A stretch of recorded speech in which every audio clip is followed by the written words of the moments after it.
तो आज आप सबके बीच में हम एगो माई के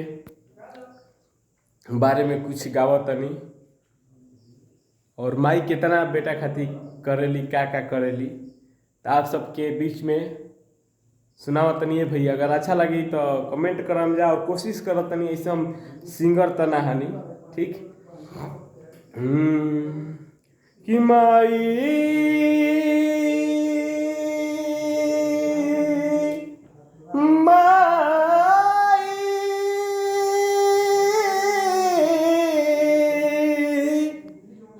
माई माई तो खेसारी भैया का ई गाना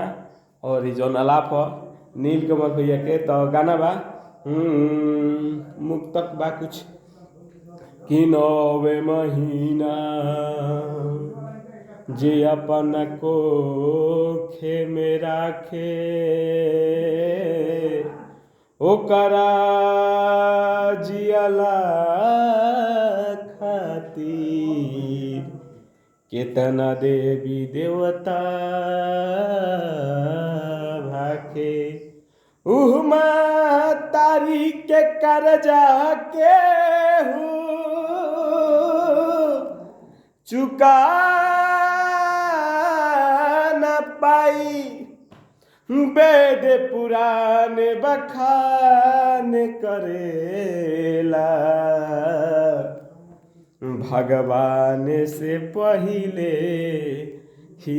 माई ठीक बा। और आप सबके भाई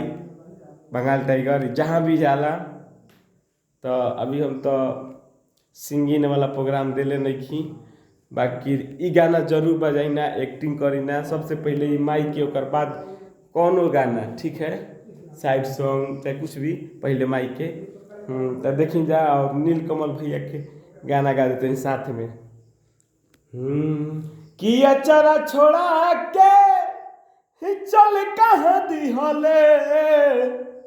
ये तना दूर रे माई अब के बबुआ बबुआ कही के हमके पास बोलाई तोरा बिना जी कैसे तोरा बिना जी कैसे तोर बौरा हवारी माई माई